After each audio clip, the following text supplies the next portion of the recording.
Hi there, and welcome to our IT Pro Table Roundtable discussion to accelerating digital, integrating cloud, data, and AI to maximize ROI, sponsored by Prism and KPMG. I'm your host, Nick Cavalier, patent contributor. First, a couple of housekeeping details here. If you have any technical difficulties during the session today, press the Help widget in your player console, and you get some assistance solving some of the more common problems. If at any time you have any issues with audio, normally I would add to that advancing of slides, although we really won't have any advancing of slides in today's roundtable discussion. But if you do have any issues with audio, try the F5 or Command-R if using Macs to refresh your webcast and get the console back up as well.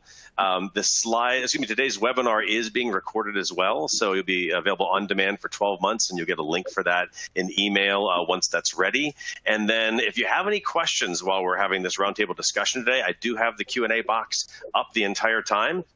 And so if you've got a question that's pertinent to what we're talking about at the time, be happy to try and see if we can interject that into the roundtable discussion. And if not, as always with most every other webcast, there'll be a time for Q&A formally at the end. So now sort of on to today's topic. As we're transitioning from reacting to the recent operational shifts due to the pandemic, organizations like yours are trying to find ways to leverage the cloud, insights from data, AI, automation, those kinds of things, all in an effort to accelerate operations while still seeing some kind of return on those investments. And so we're here today to discuss this topic with actually a very impressive panel of experts here. So joining me today, first off would be Jeannie Johnson. She's a principal at KPMG's U.S. advisory practice. Her experience and areas of focus include strategic planning, performance management, business and technology architecture, and shifting to data-driven operations models. So Jeannie, thanks for joining me. Thanks. Glad to be here. Yep. We also have with us Linda Dotz. She's Chief Partner Strategy Officer at Blue Prism, where she drives America's alliances and channel strategy for the company's leveraging Blue Prism's technology alliance program ecosystem and their digital exchange. So Linda, welcome. Thank you, and thanks for everyone for joining today. We've also got Priya Emanuel. She's Managing Director of Cloud Transformation Services at KPMG. She's got over 15 years of experience in business and technology consulting and currently leads KPMG's CIO Advisory, Cloud Strategy, and Transformation Services. Priya, welcome as well. Thank you, Nick. Really excited to be here and can't wait for the dialogue that we're going to have. Thank you. Yeah, it's going to be good. And last but not least is Melissa Edwards. She's Managing Director of Intelligent Automation at KPMG, where she leads intelligent automation implementation across the full life cycle with specific expertise in, this is a lot, I love this about you, Melissa, cognitive solutions, robotic process automation, chatbot analytics, machine learning, and idea management. So we've got a really great group of people here for this this conversation. And what I'm going to start is maybe with you, Jeannie. I've got a question here sort of to set the tone for the entire conversation. Where are we today? What are we seeing in the market in terms of client challenges? And what's top of mind around cost effectively using the cloud, data, AI, automation, that sort of thing, to help businesses evolve and scale rapidly? That's a mighty question.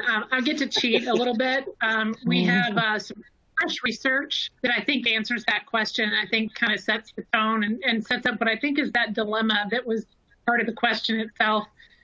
And the punchline is, you know, there was a CEO survey that we did where the results came in July. We also married that with some Forrester research that we commissioned on the priorities for digital transformation. And to nobody's surprise, there wants to be more digital, but less time horizon, which is always good. But I think what's important is I'll just share a couple statistics. And since we're not using slides, I will be sparse in those. The first one is 74% CEOs, this is cross industry. There are some nuances for those that are extra struggling and those that are extra thriving as a result of some of the pressures we're facing. But 74% across the board said want to digitize existing operations. That's not a huge surprise. What is, though, is when you marry that with the other one that says 70% want to also do new digital models and build new digital revenue streams. So it's change the tires while you're moving. In a space that I would say, and I think this will be the trick and part of the conversation for a lot of where we're going to go next, which is it's one thing to say I'm going to digitize a piece or two at a time, or I'm going to do it over a multi-year journey. There was already pressure to do that faster. But the other piece of research that came out from Forrester was most people, and by that I mean 58%, don't actually have a clear strategy coming out of the pandemic, out of recovery, and what is that new normal, that new reality.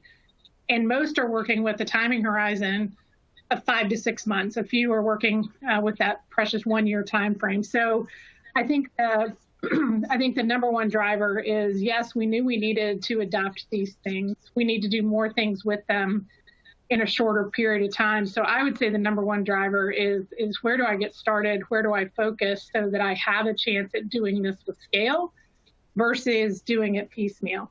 So that's how I'd kick us off.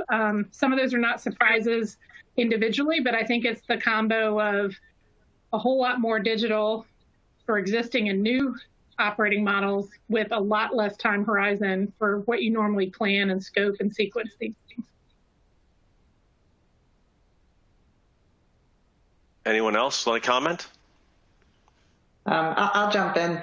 I totally support what you've said, and I think the interesting thing is different customers have different challenges to meet, and that's why so many stories have come from our customers recently because they're searching for answers.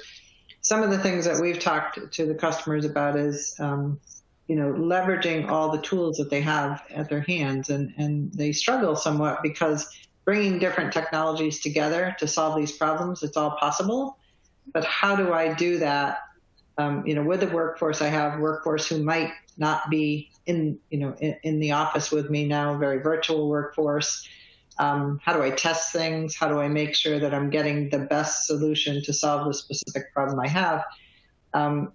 Definitely looking at shorter term business outcomes. I think very focused business outcomes, solve a very specific problem with the best set of applications and tools. That's what we've seen from the customers that are implementing automation as one way to address the challenges that you talked about.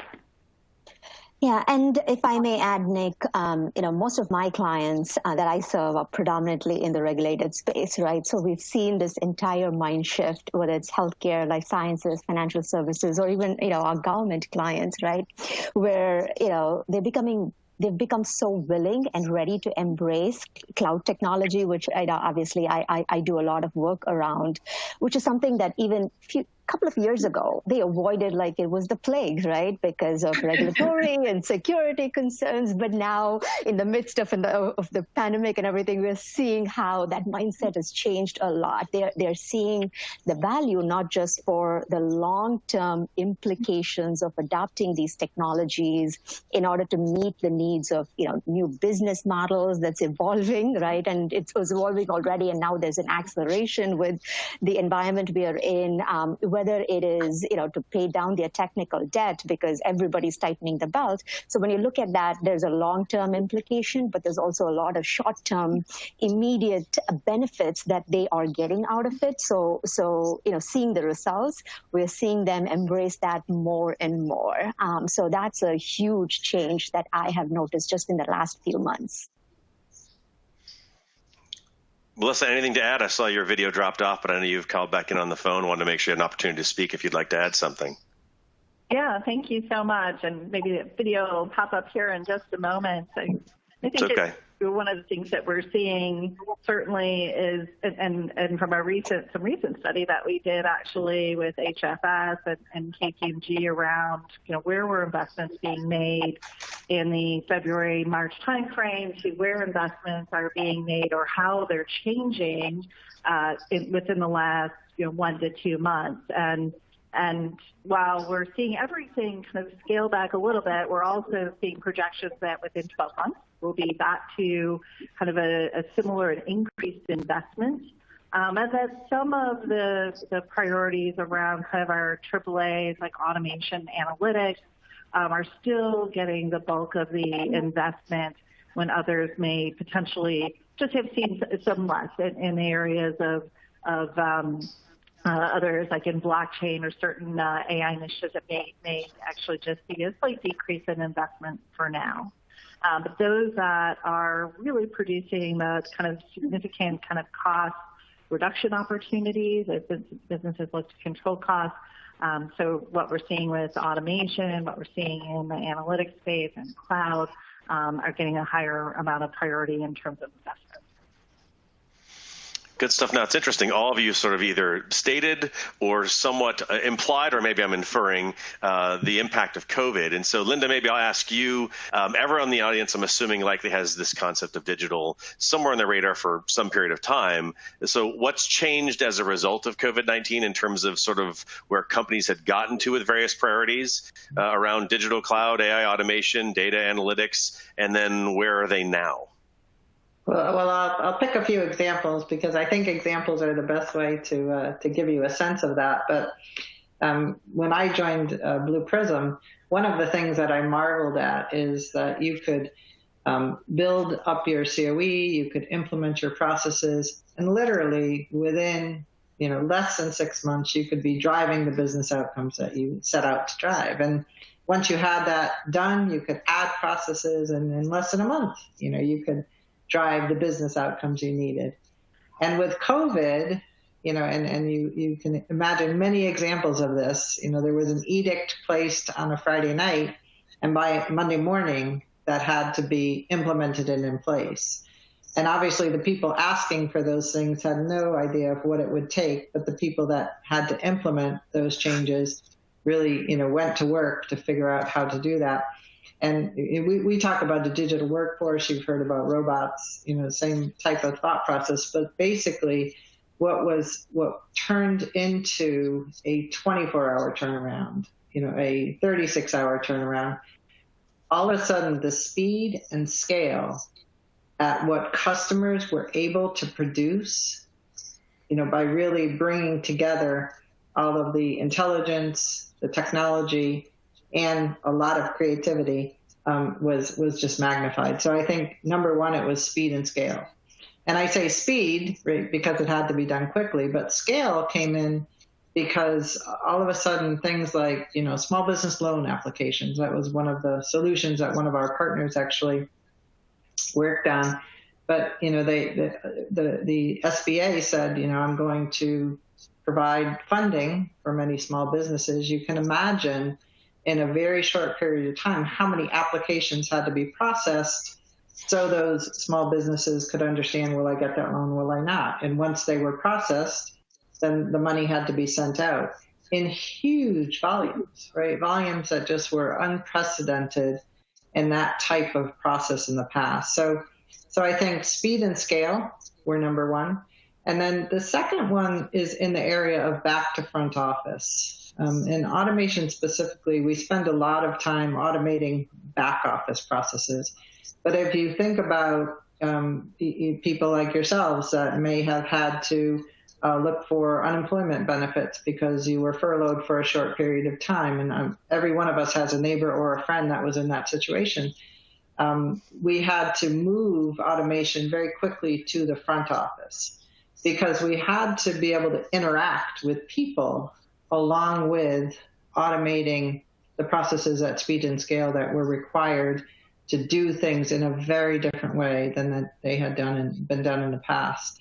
So that's the second one. And then the third one is virtualization. With the cloud, if you don't have people in the places that you expect them to be, right, you have to be able to enable them, whether it's work at home, which many of us are still doing till this time, or it's other processes that had to be run in different places. We have a lot of customers and partners that do business in India. And when the virus hit India, right, that made a lot of difference and short-term impact in the way businesses in India operations could do business. So that had to be moved very quickly to onshore or other ways of getting those same things done. So I think those are all some real-time examples that we experienced in the different areas of business that we do. And now, I always look at is it going to change? Like, what's going to happen next? If you were able to do things faster, at scale, with speed, via the cloud, with workers working from home and having much more flexibility, are you going to stop doing that? Probably not, right? You're going to now expect that that's the new way of driving business and driving growth. So I think it was a COVID impact, but I think it's going to be a continuous change that that companies are going to leverage going forward. Anyone else care to comment? I'll pick up a little bit. Yes. Go ahead, Priya. Sorry. Oh, sorry about that, Jeannie. Yeah, I agree with Linda. I think, there's a COVID impact, but there's going to be, this ongoing new business operations model that organizations have to really adapt to, right? And I think one of the things that the COVID impact, what it really did was really expose the fragility of enterprise operations and the fact that everyone thought that they had better digital capabilities than they really did in many ways, right? Because, it's easy when we have some things working well to think that, we've really done digital transformation and really enable the business, whether it's a front office, middle office, back office, to do what they need to do. So we're kind of seeing those, pockets of tech that work well when you're really, as an organization, you need to do something differently, that it has to scale up better, and they really have to, make the right investments and have a more unified strategy. So we're kind of seeing that impact of COVID really play out with a lot of our clients. Jeannie, sorry, go ahead, please. No, you teed it up perfectly. I was going to pull on Linda's thread about kind of the back office moving to the front office, and you teed it up. And I think it is that simultaneous equation that COVID is forcing, that speed and scale, where you used to be able to make some assumptions about the speed of product innovation or sales, reaching those customers differently, maybe how you were servicing them, or fulfilling an order. Or in financial services, how you're kind of responding to an issue or a claim, for example. And you used to be able to say, I'm going to automate, or I'm going to do like the 3 A's that Melissa was talking about. You could kind of assume something was stable and then kind of really optimize the digital capabilities of another piece. What's happening now is I think everybody's got the full throttle that says, I've got to digitize at different points. So I think really thinking through whether you're going from back to middle to front or front back to back, really thinking through how all those processes impact each other is something we've always talked about in the change world and in the transformation world. But if you don't solve for that now, it's got some real visible consequences. So I think that notion of how you used to scope and organize and sequence projects, because you've got to really think through and manage all those interdependencies, that's going to really force some back to basics on how to manage change portfolios. We've just got new methods with some of the digital stuff, but I think that's a real driver that I'm hopeful will help us do some bigger changes faster.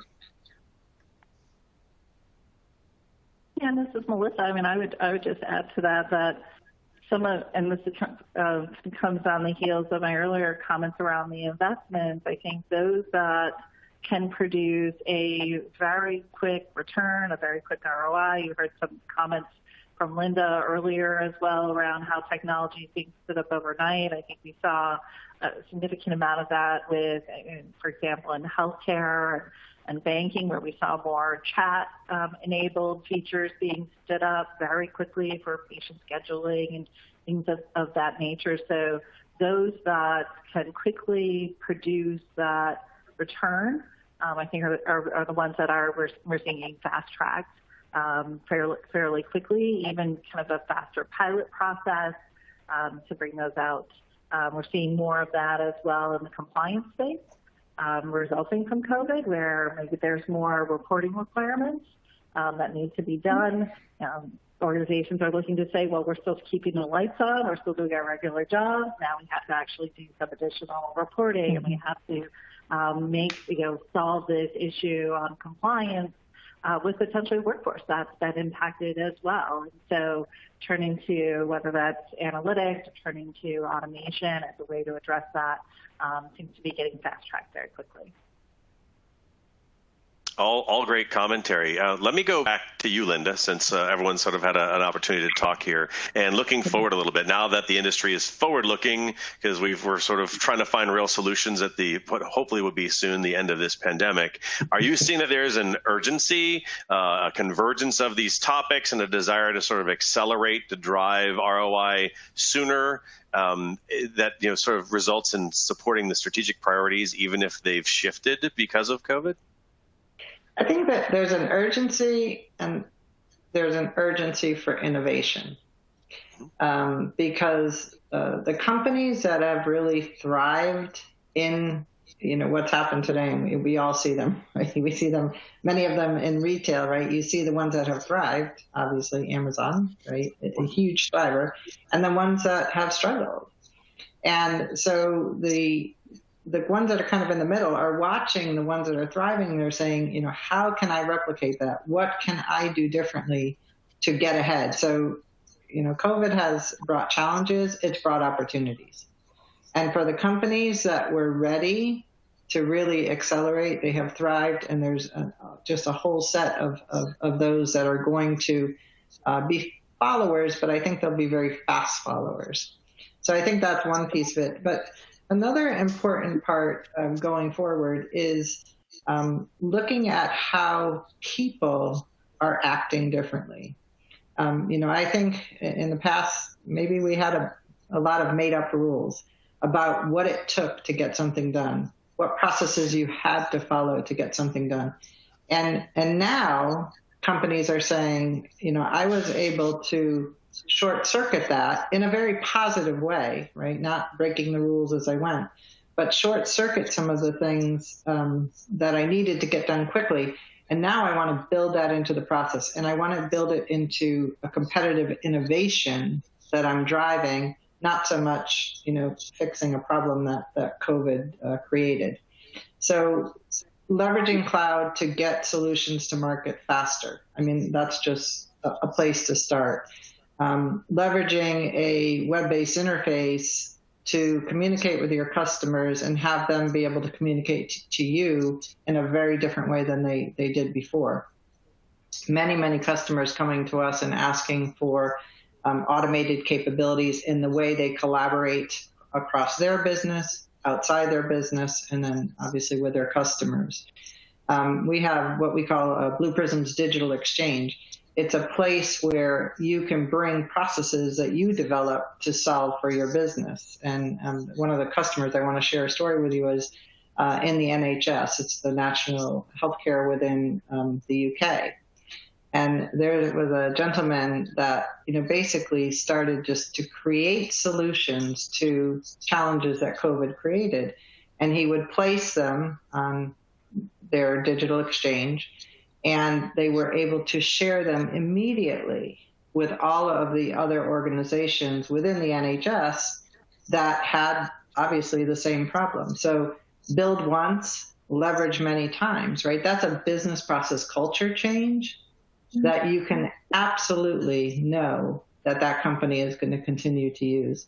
So I think it's a combination. It's innovation, obviously leveraging technology, and then it's a culture change that many companies, the successful ones, will now take advantage of because their people were forced or incented or invited to do things in a very different way. And now that's going to drive a set of innovation that's going to be unmatched from our past.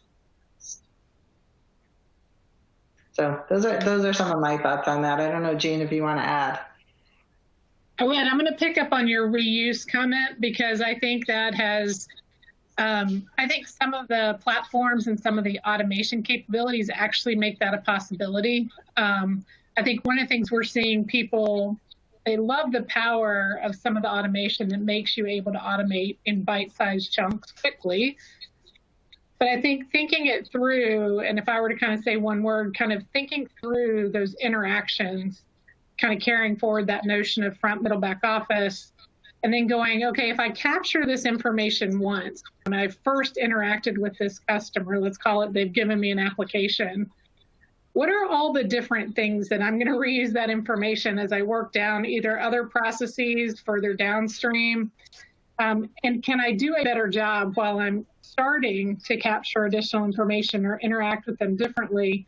Really thinking through that whole interaction and kind of looking at it, not just how do I optimize a particular task, but how do I optimize the reuse of either mostly data that about somebody so that there's context where you capture it one time and you use it again and you plan for how you're going to move it, access it, virtualize it, using some of these new capabilities. But there's an art to designing a process for reusability across those interactions. And I do think that is where kind of the best of customer journey and experience in kind of internal operations, like Priya was saying, I think folks have optimized either, but haven't always put the two together. So I think the reuse and thinking through those interactions are going to be two design principles that help kind of make some of this practical.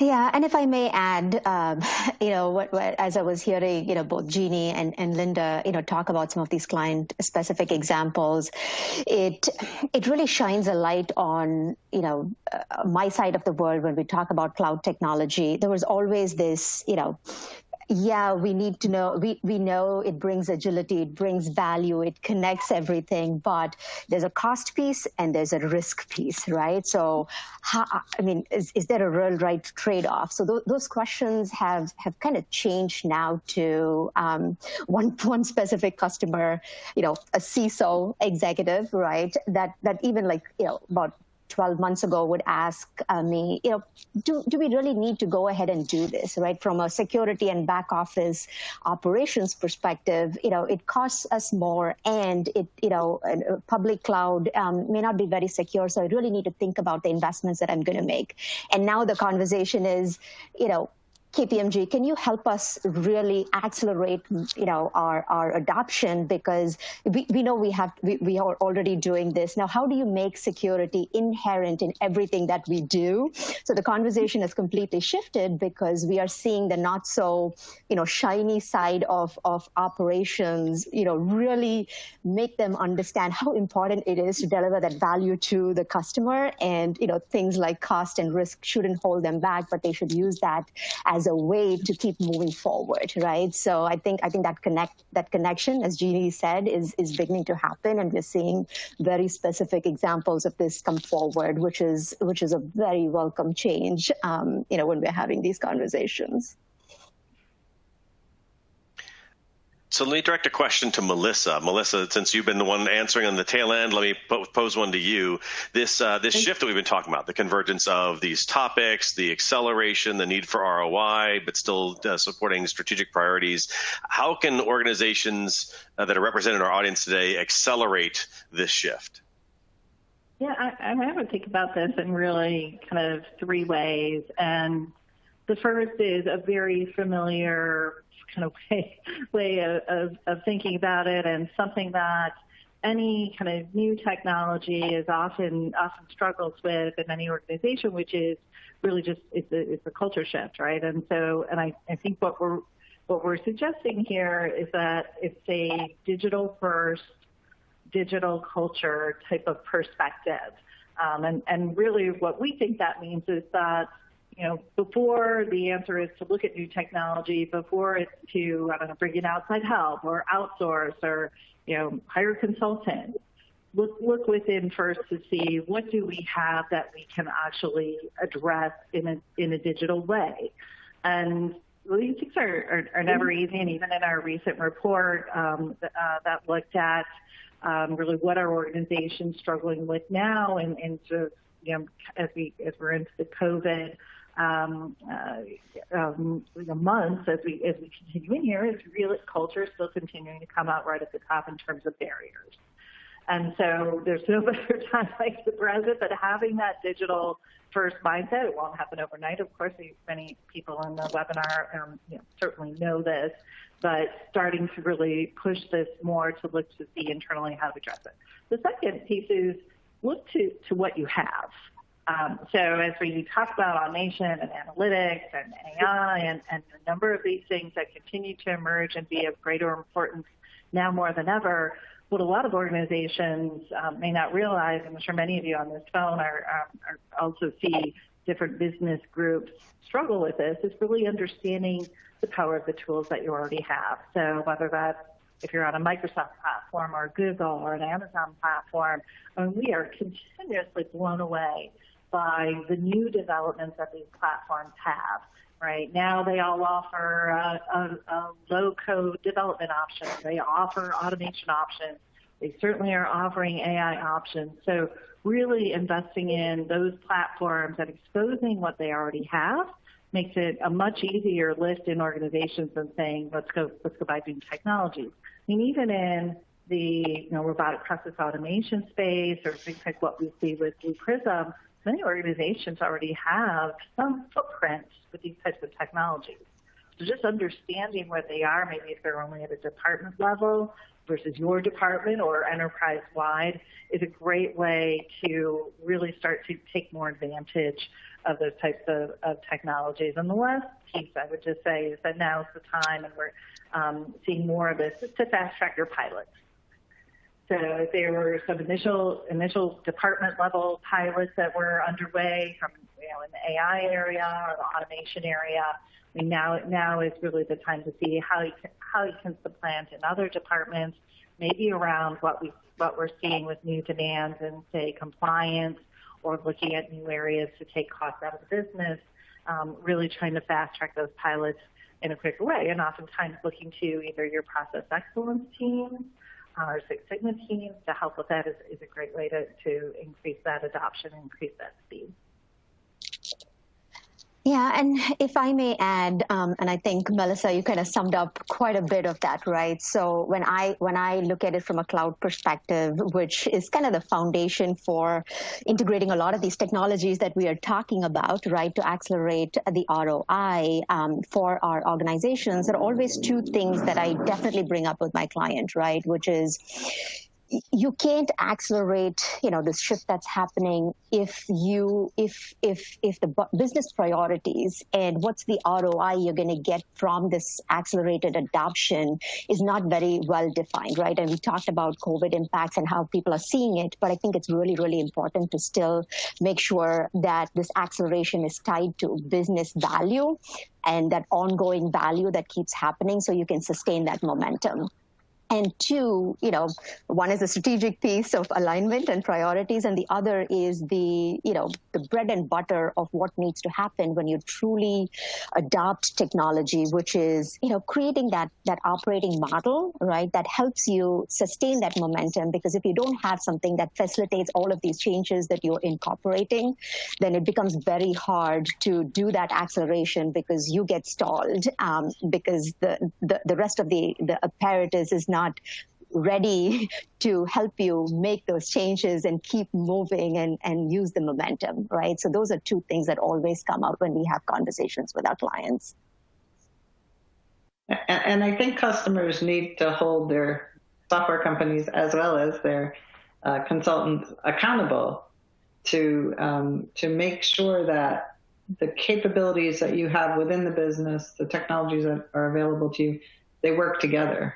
We talk about a digital workforce working side by side with a human workforce. Well, that means the digital worker needs to be able to see, literally read things, right?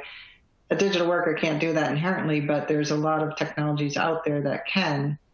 And where we work very closely with KPMG is making sure that our customers have access to that suite of capabilities that will solve that business problem. But it's incumbent then on the software vendor to make sure that we enable these things to work together very quickly. What does that mean? We have to have business relationships with those companies, technology integrations that are pre-built, and then partners, in this case KPMG, that absolutely know how to bring those capabilities together to drive that business outcome for the customer. So I think there's a ownership in what you've both said on companies like ourselves to, on behalf of our customers, be thinking ahead, right? What are the likely things that customers are going to need to drive that change? to make that capability or that service much more innovative and support the customer needs as they want to be supported. If we think ahead for you, then you can adopt those new capabilities so much faster in the business. And I totally agree with Priya. If you do it via the cloud, then it's so much easier for you to extend and have a much more flexible architecture from your own business perspective to leverage those changes. Double checking, Melissa didn't want to jump in. Priya, let me ask you a question and putting this all into sort of practical terms, because we're talking a lot about sort of high level strategy. We've talked about workloads and different clouds and different initiatives and making them all work together and integrations. And what does this all mean in terms of sort of sequencing and actually bringing programs together?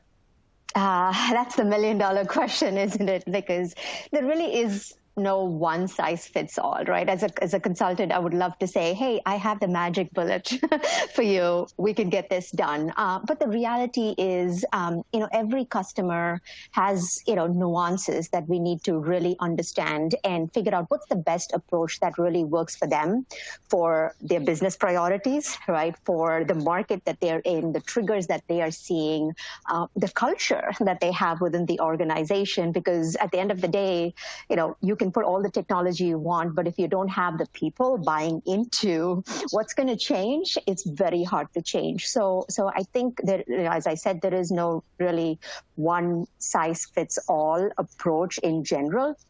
But, one of the things that when we are helping our clients really think about all of this, we start from the business priorities, right? What are the programs that are most important to help you stay competitive, move at the market speed that you need to move at, be able to retain your client trust, right?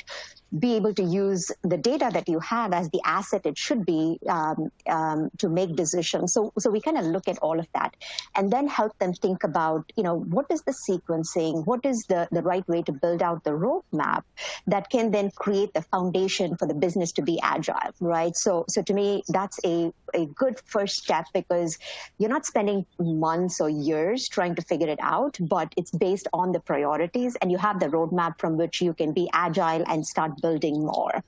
As one example, what I said, one size doesn't fit all. We had a client, a huge financial client who had both, B2B and B2C customers, and they decided that writing that entire ship and laying out the foundation for all of those changes would be hard. So they went with a completely new approach. So stand up the organization that you want to have without all of the baggage from before, for one set of the market they wanted to be in, and that they were able to scale up really fast, right? So it was all cloud-based, high levels of automation, AI-enabled predictive models to help figure out how to meet the client needs faster, leveraging data analytics, all of this. And then as that environment got stood up, it became easier for them to show the success of that and have other programs that were reluctant to go, full digital, start onboarding onto this platform that they started building, right? That's one way to approach it. I mean, not everybody wants to start a new approach, but what I'm trying to get at is, there's probably a sequencing and approach that works for you, and it takes a little bit of planning and prioritization to help figure that out. Anyone else? I just it's Jeannie. I'll add, because go ahead, Linda. Listening, I wanted to add, it is about asking people too within the organization. One of the things I think we've learned very recently, but has been a truth in automation all along, and specifically in RPA, it is the people that manage the processes today that really know the most about how you can improve. And I love the example, Priya, you gave. Sometimes it's better to, keep the business running as it needs to, but start new, right? And start new and then move the business into the new process over time.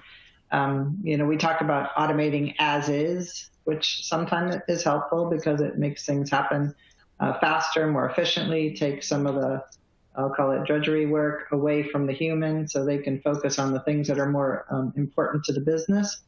Yet other times, it's really about imagining what that new process needs to look like, building the business in a different way, and leveraging those core people in the business that are really the hands-on doers of those processes makes all the difference. I often do presentations with people that have made huge differences in their business through automation. And they're not the CIO, it's not the CFO, it's not even the person underneath the CIO or the CFO. It's the person that really lived and breathed those processes every day that were able to uncover the changes that could really make a difference to the business. So I just wanted to add to your point about, do you start new? Do you move from what you have today and make it better? You know, count on the people in your organization to give you great advice on that.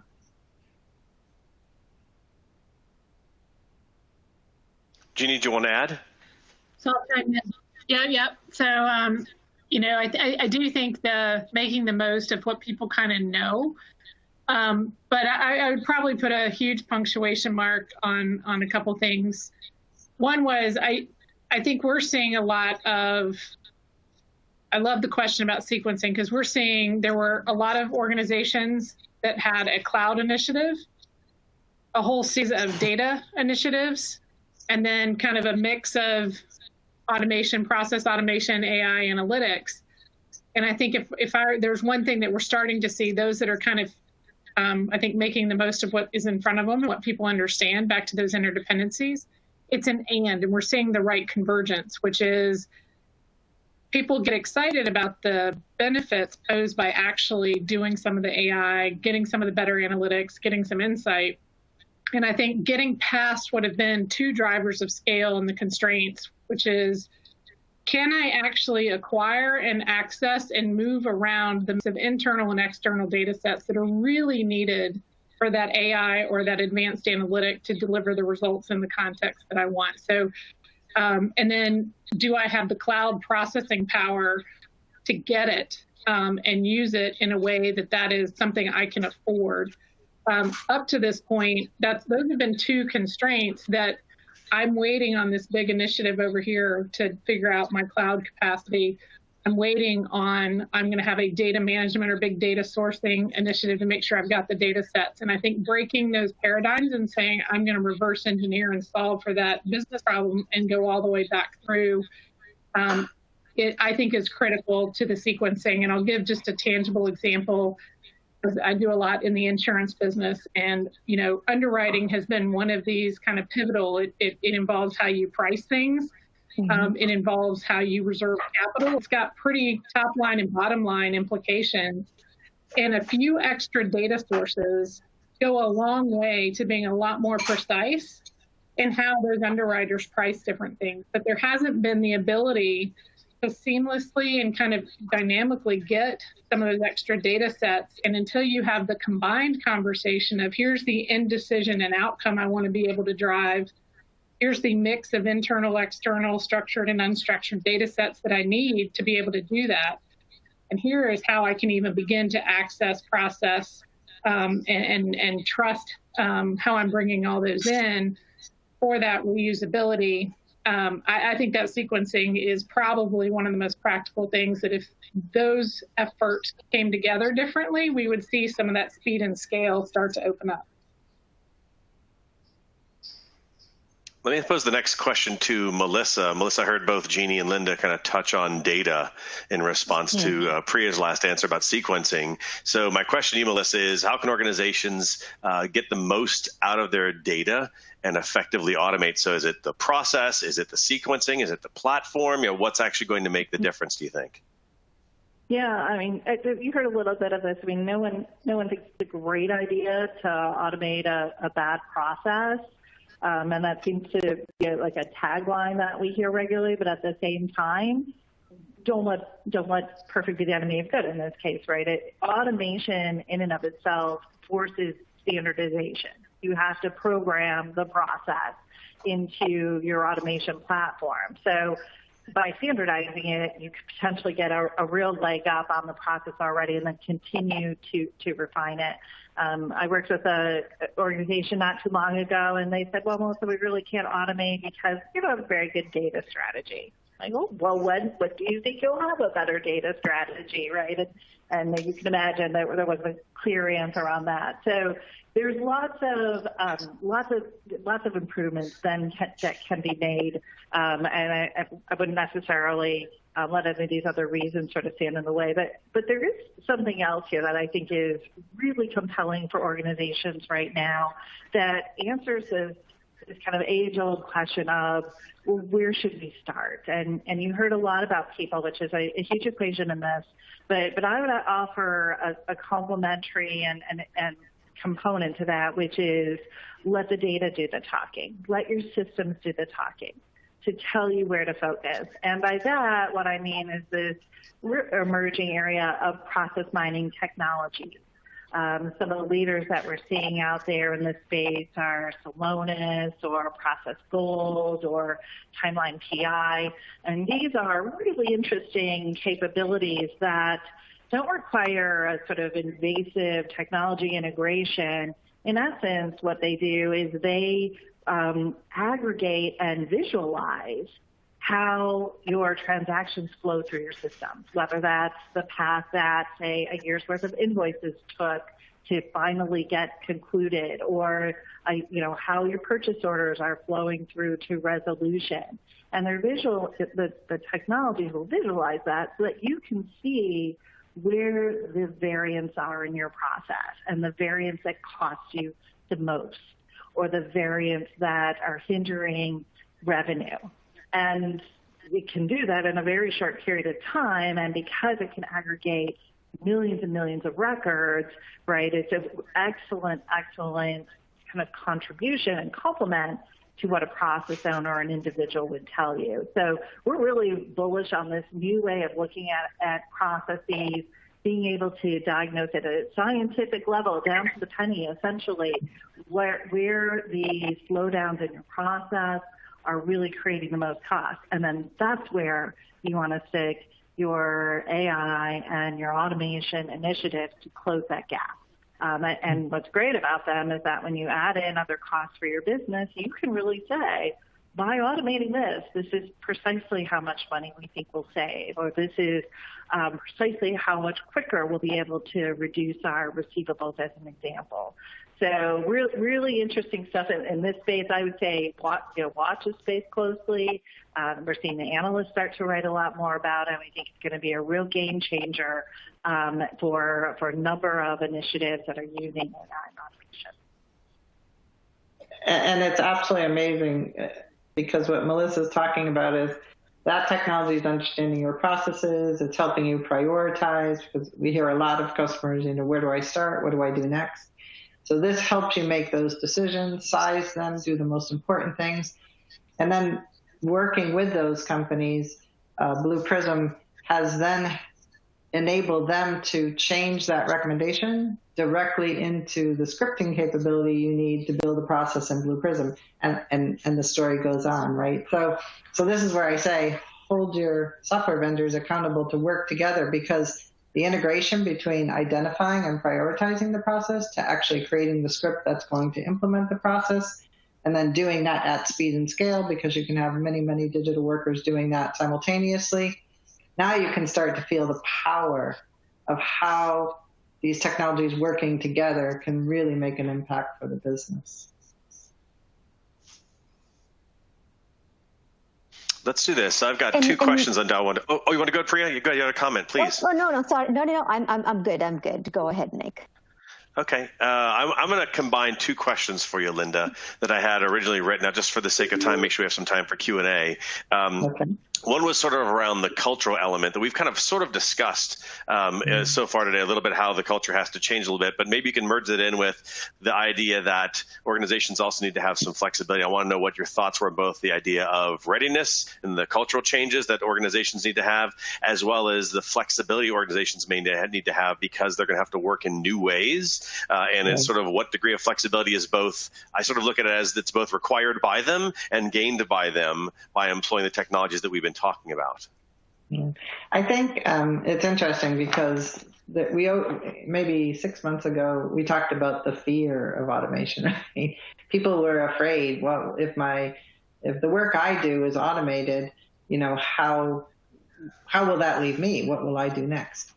And I think we have moved, and this is one of the positive effects of COVID, we've moved to a different position where people, because their lives have changed, because maybe you have to spend 2 hours of your day helping your child go to school, right? Now you as a person are looking for ways to be able to do the things you need to do for your company, but do them in a faster or shorter or more flexible time frame so you can take care of the other priorities. Work-life balance has taken on a whole new meaning. So from a cultural perspective, I think one of the things that's happened is we have now opened our eyes, all of us, to new ways of working. I spent 4 years working in Japan. You would never think to set up a video call with a Japanese customer. You got in the taxi, you went to the customer's location, you had the hour meeting or whatever it was. Part of it was pleasantry, part of it was business. You ended the meeting, you went back to the office, right? You could do 2 or 3 of those in a day, and you were done. Now, I get on video calls with our Japanese customers. Sometimes, we can speak English together. Sometimes we have to have translation. But they're doing it in the middle, late at night or in the early morning, and me vice versa. But what a cultural change that is, right? We've learned to do business very differently. It may not be our preferable way, but we've learned to do it. And then it becomes more culturally accepted. So I think that people now are looking, every single person in their job today is looking for ways to be able to do it more flexibly. And that then, right, invites technology and new ways to change. So I think that's one of the benefits from the cultural perspective. We have a partner, and one of the things they do, they look underneath, all the different jobs in the world and what are the skills and experience it takes to do those jobs.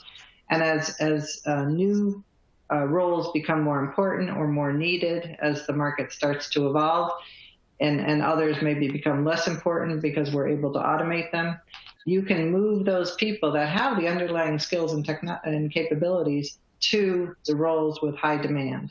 And so I think there'll be a lot of consultative work that will go on. I know KPMG has done some of this work. And, when you talk about the new way of work, how do we leverage the skills and experiences that people bring based on whatever role they happen to play in the past to new roles that are being created because the way the market is evolving. And that takes every one of us to be confident, right, that we can make those changes. And I think people are much more open now as we go forward to doing just that. So that's kind of how I would answer both the culture question, but also the flexibility question, because we've had to do things differently. We've learned that we can, and now we're more open to coming up with new ideas or accepting new requests to change the way we work. If I can just add on that, I think it was really, really well put, Linda. On the flexibility aspect, we saw this play out with a number of organizations we work with, healthcare organizations, specifically hospital systems. Early on, it seems like in their automation efforts, a lot of times the focus is in the kind of revenue cycle management space and the billing space.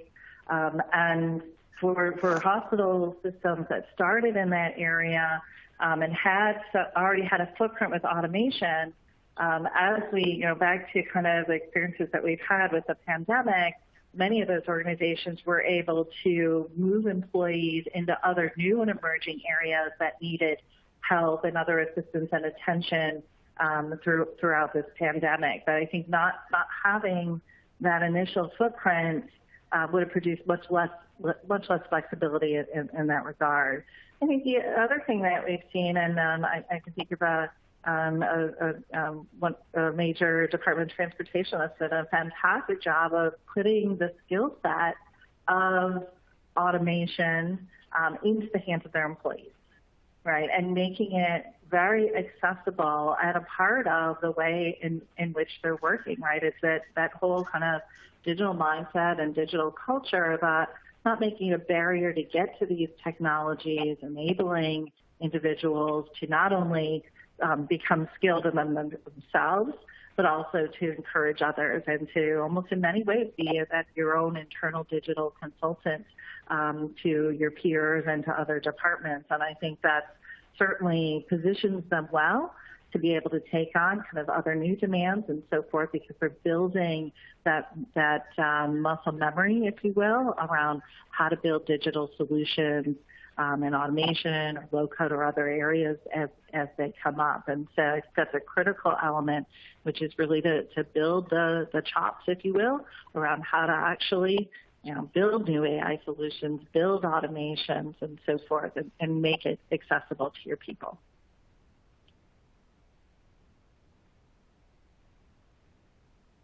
Anyone else care to add?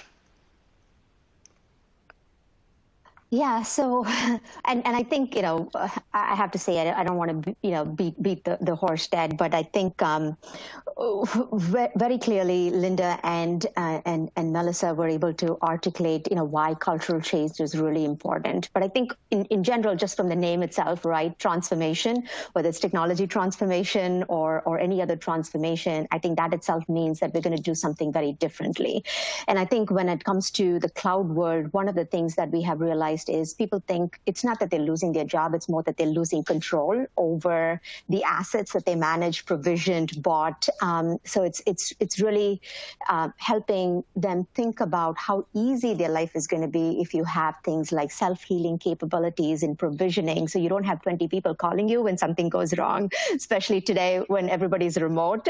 That's the last place you want to be, right? So really being able to articulate how this is going to make their life better, not take away their jobs, but actually going to make it so much easy for them to build the digital culture that they want, so they can do the kind of things that they really, really care about and create the innovation and change that typically is not associated with back office operational functions. So I think that's becoming more and more clear, and we're seeing more organizations embrace that. Good stuff. We have got 3 minutes left. I want to make sure we have a little bit of time for Q&A, but I had one last question for you, Priya. You actually touched on it a little bit. You talk about potential for a loss of control and so on. There's always this risk in adopting new technology too quickly. So how important is the process of sort of evaluating what's working, what's not, that kind of thing, as our audience adopts the use of automation? Yeah, I think it's really important for us to not look at adopting technology too quickly as an inherent risk. I think the risk is always in not adopting something that's going to give you the benefit, in terms of moving at market speed or giving your clients what they need. So to me, it's more about making sure that you're looking at the aspects that increase your risk because of adopting a new technology, and making sure that you actually have the guardrails, the appropriate, thinking that needs to happen in order to manage those specific aspects versus, trying to look at everything as a risk. And then that also helps you very quickly evaluate whether those risks really panned out. And you now have, a little petri dish where you can actually look at that and see it's, that's not an issue, and then you scale it up, right? So it's really important to focus, not on just everything being an issue, but really getting down to what is exactly the risk and what is the benefit for the entire organization if that risk is managed and more localized, right, to create that scalability that organizations are looking for. That's how I would view it. Right. In Blue Prism, we call it business-led, IT-governed. And I think it's a good balance of those two things. Exactly. Yeah, so let's do this. Let's take one quick question or two quick questions just before we're almost at the very top of the hour. Mitch in our audience says, can you discuss the integration of chatbots with RPA for customer service? Absolutely. I can take that. Go ahead, Melissa. Sure. And Mitch, so a couple of thoughts on that. It looks like, I see your question here. It looks like you're from the state of Colorado. I want to just comment. We saw some similar inquiries in Virginia with a number of Virginia higher ed organizations early on around using chat for financial aid. And the requirement wasn't just answer my financial aid questions, which is what chat is great for, right? That natural language understanding, being able to type in any format my question or kick off a process and get that response. But we really see the chat as the front end and the RPA component as the worker underneath the chat, right? So for institutions, for example, that were trying to solve inquiries from parents and students who had questions around financial aid, and then taking it a step further to either check on the status of your application, to initiate the application. That's where we saw a tremendous cohesion between both the RPA platform as the platform that's doing the work, processing, making significant processing transactions at the same time, but the chat is really that front end layer. So I don't know if that's a real quick answer to your question. We're happy to go into that in more detail, but the combination of both of them, if you're trying to actually do something and actually affect the transaction, I think that's when the combination of them really work nicely together. Got one other question that's come in here, and then we're going to go ahead and close it after this, just in the interest of time, because we are over the hour, but it's a really interesting one that we haven't touched on, and that is how are budgets shifting from your view to support getting this accelerated digital agenda accomplished? I can take that very quickly. So we're definitely seeing a big shift in terms of looking at where you're going to get the most value, and let's put money into it, right? That's happening across the board. But the one thing I wanted to kind of mention, and I know we don't have a lot of time, is, on the cloud front, we are having more conversations, not just on, how do we really fund that so you actually have the foundation that you need, but also more towards, self-funding mechanisms that can happen because of changes that you make, where we can actually identify technical debt that you can draw down and make it more of a self-funding model to help you accelerate the pieces of cloud technology adoption that needs to happen. So you're not constrained by existing budget, right? So the self-funding models are becoming a lot more common when we are having discussions with our clients. Wonderful. Thank you, Priya. Hey, so it looks like obviously we're out of time. We've run over a little bit. Appreciate you, all those of you in the audience, sticking with us here. Before we go, we just want to thank all of our panelists today for a very informative discussion. So all of you, great input. Thank you very much. As well as we want to thank Blue Prism and KPMG for sponsoring today's event. This web seminar will be available on demand starting tomorrow, so please feel free to come back and review that. Have a great day, everyone, and thanks for attending. Thank you. Bye-bye. Thank you.